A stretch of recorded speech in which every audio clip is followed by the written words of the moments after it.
বাসাটা দেখে মনে হচ্ছে অনেক পুরনো, আবার দরজাটাও দেখছি খোলা। নিশ্চয় এই বাসার ভিতরে কেউ নেই। দেখি তো উকি দিয়ে। হ্যাঁ হ্যাঁ, দেখো দেখো, এই ঘরটাতে আশ্রয় নিতে পারলেই চিন্তামুক্ত হই। অপরিচিত একটা বনে এসেছি, এই বনে আশ্রয়স্থল পাওয়াটা তো খুব জরুরি। চিন্তা করো না বউ, পেয়ে গেছি। এই ঘরের ভিতরে আসলে কেউ নেই। আমরা এই ঘরে আশ্রয় নিতে পারবো। চলো ভিতরে চলো। হা হা হা হা হা।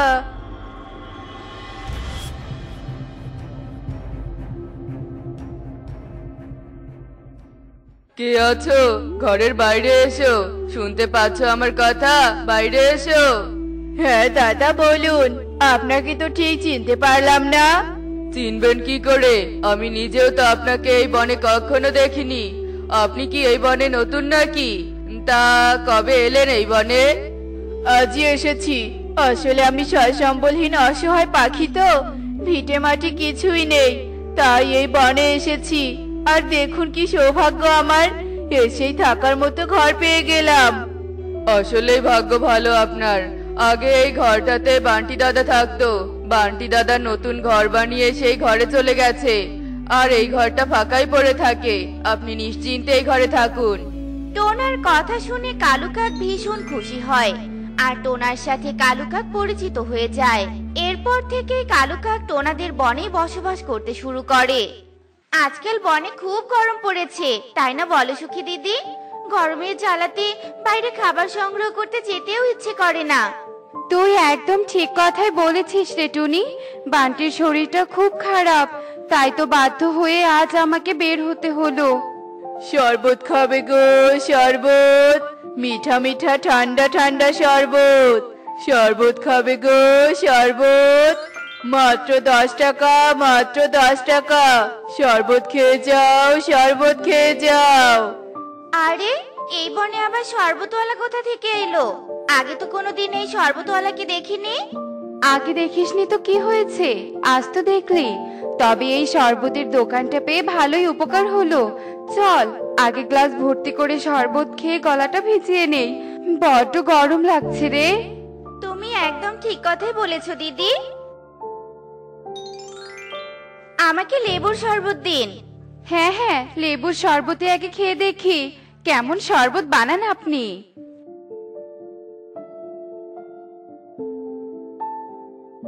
আরে বাহ, এ তো শরবত নয়, এগুলো তো অমৃত। আমি আগে কখনো এত টেস্টি শরবত খাইনি। আপনার হাতে তো দেখছি জাদু আছে দাদা।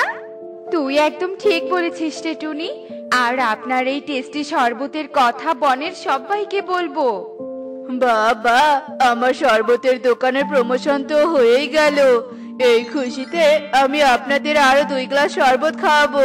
এরপর কালু আরো 2 গ্লাস শরবত বানিয়ে টুনি আর সুখী পায়রাকে খেতে দেয়। আর দুজনে খুশি মনে শরবত খেয়ে উড়াল দেয়। আর বনের সব পাখিদেরকে কালু কাকের শরবতের কথা খুলে বলে। টুনি ও সুখী পায়রার মুখে শরবতের প্রশংসা শুনে বনের পাখিরা কালু কাকের শরবতের দোকানে ভিড় করতে থাকে। তুমি যাই বলো না কেন, এই বনের পাখিরা কিন্তু খুব ভালো, একটা টাকাও বাকি রাখে না। শরবত খেয়ে সাথে সাথে টাকা দিয়ে দেয়। সে যা বলেছো, এ কারণেই তো আমার এত লোভ হচ্ছে। এভাবে তো একদিন আমি কোটিপতি হয়ে যাব। হা হা হা হা হা। তাই তো আমি বলছি, বাপের পদটা ছেড়ে দিয়ে এখন থেকে না হয় শরবত বিক্রি করে সংসার চালাবো। চুপ কর, একদম আমাকে জ্ঞান দিতে আসবি না। আমি তো শরবত খাইয়ে মাত্র বনের সকলের মন জয় করেছি। এবার তো হবে আসল খেলা শুরু। হা হা হা হা হা। না মা না, আজ আমি আর তোমার কোনো কথাই শুনবো না। কতদিন থেকে বলছি তোমাকে আমি শরবত খেতে চাই। আমার সব বন্ধুরা ওই দোকানে শরবত খেয়েছে, আমিও ওই দোকানে শরবত খেতে চাই। আহা শালু, এখন এত বিরক্ত করিস না তো। আমি কাজে যাওয়ার জন্য বেরিয়েছি, আর অমনি তোর বায়না শুরু হলো, তাই না? মা, তুমি যতই বকা দাও না কেন, আমি আর তোমার কোনো কথাই শুনবো না। শরবত খেতে চাইলেই বলো কাজাচ্ছি কাজাচ্ছি। আমি আজই শরবত খেতে যাব, আর এক্ষুনি যাব। বুঝতে পেরেছি, আজ আর তুই কিছুতেই পিছু ছাড়বি না। আজ তবে তোকে শরবত খাওয়াতেই নিয়ে যাব, চল তো তবে। আসুন দিদি আসুন, আমার দোকানের স্পেশাল ফ্লেভারের সব শরবত পাওয়া যায়। বলুন আপনি কি ফ্লেভারের শরবত খাবেন?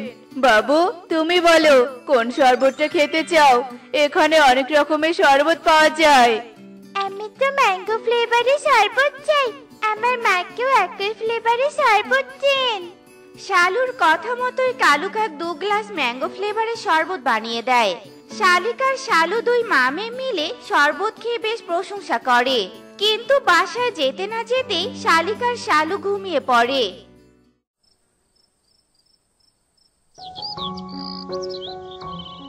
আয় হায় রে, আমার কি সর্বনাশ হলো রে, আমার সবকিছু শেষ হয়ে গেল রে, সব শেষ হয়ে গেল। কি ব্যাপার, হঠাৎ শালিক দিদি এভাবে কান্না করছে কেন? কি হয়েছে দিদির? যাই দেখে আসি তো। এবার আমি কি করব, আমার সবকিছু চুরি হয়ে গেল রে, কি মরার ঘুম যে ঘুমিয়েছিলাম, আমার যে সব চুরি হয়ে গেছে। সে কথা বলতে, আমি তো সেদিন কালুর দোকানে শরবত খেয়ে এসেই ঘুমিয়ে পড়েছি, আর রাতে আমার বাসাটাও চুরি হয়েছে। তোমরা এসব কি কথা বলছো? কালু কাকা আবার শরবতের দোকানের আড়ালে অন্য কোনো ফোন দিয়ে আসছে না তো? দেখতে হচ্ছে তো ব্যাপারটা আমাকে। এরপর টোনা অটো চালিয়ে চলে যায়, আর কালুর শরবতের দোকানে যেতে কালু টোনাকে দেখে খুশি হয়ে যায়। আরে টোনা দাদা যে, কতদিন পর দেখা। আপনার কথা শুনেই এ বনে থাকতে শুরু করেছিলাম। 1 গ্লাস শরবত তো আপনাকে খাওয়ানোই যায়। বেশি না দাদা, মাত্র 10 টাকা। মাত্র 10 টাকা? সেটা তো কোনো ব্যাপারই না। আমি অটো চালালে কি হবে, আমার ঘরে 3টা সোনার পেয়ারা আছে। স্বয়ং গুরুমাতা আমাকে ওই পেয়ারা দিয়েছিল, দরকার পড়লে একটা সোনার পেয়ারাই না হয় আপনাকে দিব। কি সোনার পেয়ারা? নিন দাদা শরবত খান, আপনাকে আর টাকা দিতে হবে না।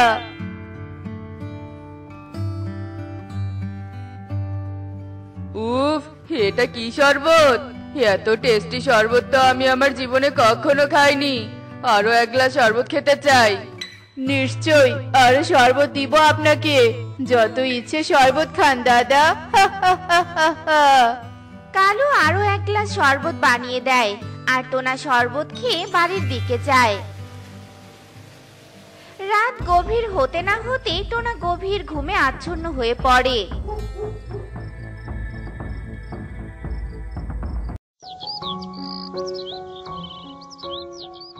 আরে বাস, প্ল্যান তো কাজে লেগেছে।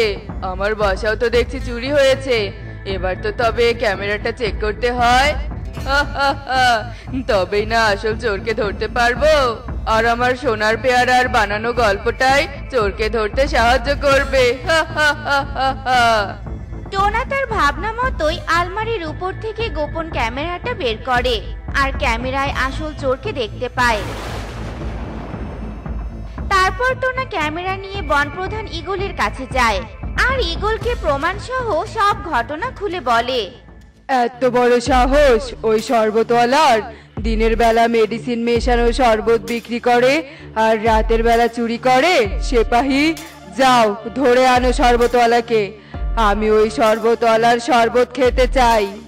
বনপ্রধানের হুকুমে 2জন সিপাহী চলে যায়, আর কালু কাককে শরবতের দোকান সহ নিয়ে আসে। কি ব্যাপার বনপ্রধান? শরবত খাবেন ভালো কথা, তাই বলে আমাকে এভাবে তুলে আনবেন? এটাই তো আমার স্টাইল। নে জলদি 1 গ্লাস শরবত বানিয়ে ফেল দেখি। নিন প্রধান মশাই, খেয়ে দেখুন। আমার বানানো শরবত খেয়ে প্রশংসা করতেই হবে। নিশ্চয় করব, তার আগে যে এই শরবত তোকে খেতে হবে। নে নে জলদি খা। ইয়ে মানে না মানে, প্রধান মশাই আমি এই শরবত খাবো কি করে? এটা তো আপনার জন্য বানানো, আপনি খান। না না, তোকে খেতে হবে, খা বলছি, খা। ঈগল জোর করে কালুকে শরবত খাওয়াতে চাইলেই কালু পালিয়ে যেতে ধরে, আর তখনই টোনা কালুর পথ আটকায়। আরে পালাচ্ছিস কোথায়? তোর পর্দা ফাঁস হয়েছে। চালাকি করে এতদিন চুরি করেছিস, তোর চালাকি তো আমরা ধরে ফেলেছি, এবার আর তোর রক্ষা নেই। এরপর টোনা আর সিপাহীরা মিলে কালুকে ধরে ফেলে। তো দেখলে তো বন্ধুরা, কালু কাক কিভাবে ধরা পড়ে গেল। এজন্যই বলা হয় অতি চালাকের গলায় দড়ি। এমন এসব মজার মজার শিক্ষণীয় টুনি পাখির গল্প পেতে আমাদের পাশে থেকো। আর গল্পগুলো কেমন হচ্ছে তা কমেন্টে জানাতে ভুলো না কিন্তু। Bye bye. কি গো, তোমার জামা বানানো হলো? জমিদার বাড়িতে কাপড় দিয়ে আবার তোমার হাতের বানানো জামা শহরে নিয়ে যেতে হবে। এই তো হয়ে গেছে, আর মাত্র 5 মিনিট লাগবে। বলছি শোনো না, আজ শহর থেকে ফেরার সময় লাল আর নীল সুতো নিয়ে এসো তো। ঘরে একদম সুতো নেই। সুতোর যে দাম। আচ্ছা ঠিক আছে, আনবো। কটা টাকা উপার্জনের জন্য কত কষ্ট করতে হয়। যদি এমন হতো আমাদের কাছে জাদুই কিছু থাকতো, তবে আমরা অনেক ধনী হতে পারতাম। তবে আমাদের আর এত পরিশ্রম করতে হতো না। সবই আমাদের পোড়া কপাল গো। এ বনের সকলেই কত ধনী, শুধু আমরা ছাড়া। আমরা গরিব হলেও আমাদের যা আছে আমরা তা নিয়েই তো ভালোই আছি বলো। তাই এসব নিয়ে তুমি আফসোস করো না। তুমি হয়তো ভালো আছো, কিন্তু আমি ভালো নেই। আমার এত দারিদ্রতা আর ভালো লাগে না। আমি খুব তাড়াতাড়ি ধনী হতে চাই। যদি আমার হাতে ধনী হওয়ার এমন কোনো সুযোগ আসে, তবে আমি অবশ্যই সেই সুযোগ কাজে লাগাবো। এত লোভ করো না গো। এত লোভ না করে পরিশ্রম করো, নিশ্চয়ই আমরা একদিন ধনী হতে পারবো। যাকগে, আমার জামা বানানো শেষ। যাও, তুমি এবার জামাগুলো নিয়ে শহরে যাও।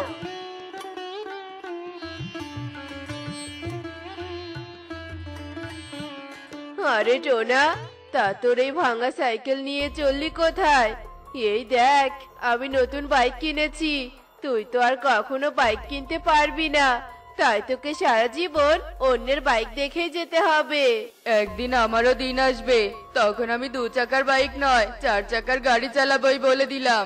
গাছে কাঁঠাল, গোফে তেল। হা হা হা হা হা। তুই সেই আশাতেই দিন কাটা। চুরির হাতের জামা বিক্রি করে যা আয় করিস, তা দিয়ে তো তোর সংসারই চলে না। 4 চাকা কিনবি কি করে? হা হা হা হা হা। সামন থেকে যা তো, যখন কিনবো তখন দেখতেই পারবি। এই বলে টোনা তার সাইকেল নিয়ে চলে যায়। ঢং দেখলে বাঁচি না, গরিবের আবার লাখ টাকার স্বপ্ন। এদিকে টোনা টুনির হাতের জামা শহরের বাজারে বিক্রি করতে শুরু করে। আসুন আসুন, নিয়ে যান নিয়ে যান, আধুনিক ডিজাইনের সুন্দর সুন্দর জামা। আসুন আসুন আসুন, টুনির হাতে বানানো স্পেশাল জামা না নিলে মিস করবেন। আসুন আসুন। টোনার অনেক হাক ডাকের পরেও ক্রেতারা তেমন জামা কিনতে আসছিল না। পরে টোনা বাধ্য হয়েই কম দামে জামাগুলো বিক্রি করে দেয়। ফলে কম দামে সকলেই টোনার থেকে জামা কিনে নেয়। টোনা যা টাকা আয় করছিল তা দিয়ে কেবলমাত্র তাদের মজুরির টাকাটাই উঠছিল। আজ ফিরতে ফিরতে অনেকটা রাত হয়ে গেল, তাড়াতাড়ি বাড়ি ফিরতে হবে। আরে আরে, এটা তো একটা দৈত্য। কি ভয়ঙ্কর দেখতে। আরে, দৈত্যের মাথায় তো দেখছি একগুচ্ছ চুলও আছে। এটাকে তো অনেকে টিকিও বলে। দিদিমার কাছে শুনেছিলাম, যদি দৈত্যের টিকি হাতে চলে আসে তাহলে ও আমাদের দাস হয়ে যায়, আর আমরা যা খুশি নিজেদের ইচ্ছে পূরণ করতে পারি। কোনোভাবে যদি ওই দৈত্যের টিকিটা আমার হাতে চলে আসে, তাহলে আমার সব স্বপ্ন রাতারাতি পূরণ হয়ে যাবে। কিন্তু কি যে করি, পেয়েছি বুদ্ধি। আরে দৈত্য ভাই, আমি তো এতদিন তোমার মতোই সুদর্শন একজনকে খুঁজছিলাম, যার মাথায় এমন একগুচ্ছ চুল থাকবে। কে রে তুই? খাওয়ার সময় এমন বিরক্ত করছিস? আমি টোনা, তোমাকে দেখে আমার খুব ভালো লেগেছে। আসলে আমার এক পরিবন্ধু আছে, সে বিয়ের জন্য পাত্র খুঁজছে। সে বলেছে যার মাথায় একগুচ্ছ চুল রয়েছে সে তাকেই বিয়ে করবে। তাই তো আমি আমার পরিবন্ধুর জন্য পাত্র খুঁজছি। পরি? আমার তো অনেক দিনের শখ এক পরীকে বিবাহ করব। কি তুমি কি আমার পরিবন্ধুকে বিবাহ করবে? হ্যাঁ হ্যাঁ, আমি রাজি। কোথায় তোমার পরিবন্ধু? আমার বাড়িতেই রয়েছে, কিন্তু তার আগে তোমার টিকিটা ভালো করে দেখতে হবে, এটা আসল না নকল। এটা একদম আসল, নিজেই দেখে নাও। দৈত্য এ কথা বলে মাথা নিচু করতেই টোনা কাঁচি দিয়ে দৈত্যের টিকিটা কেটে হাতে নেয়। এ তুই কি করলি? ছলনা করে আমার টিকি কেটে নিলি। যেহেতু টিকি তোর হাতে, তাই এখন আমি তোর দাস। এখন আমি যা বলবো তুই তাই করবি। আমি চাই তুই আমার ছোট্ট কুঠিটা রাজপ্রাসাদ বানিয়ে দে। তবে তাই হবে মালিক। এরপর দৈত্য তার জাদু বলে টোনার ছোট্ট কুঠির রাজপ্রাসাদে পরিণত করে দেয়। তোর বাড়ি প্রাসাদে পরিণত হয়েছে। এবার এই সাইকেলটা একটা গাড়িতে পরিণত করে দে। আমাদের এক্ষুনি বাড়ি ফিরতে হবে।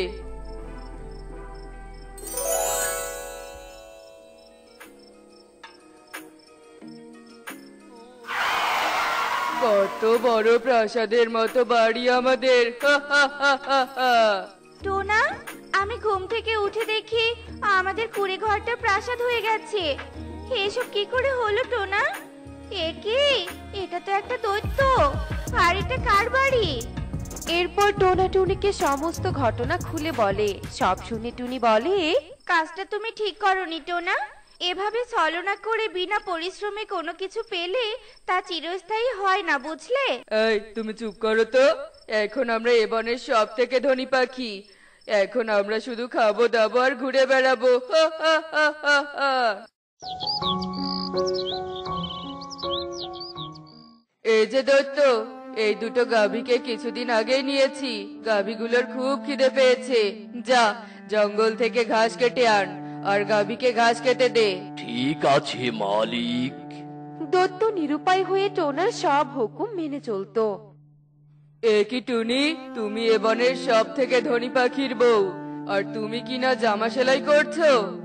দেখো টোনা, এভাবে অলস হয়ে বসে থাকলে তো আমি আমার কাজ ভুলে যাব।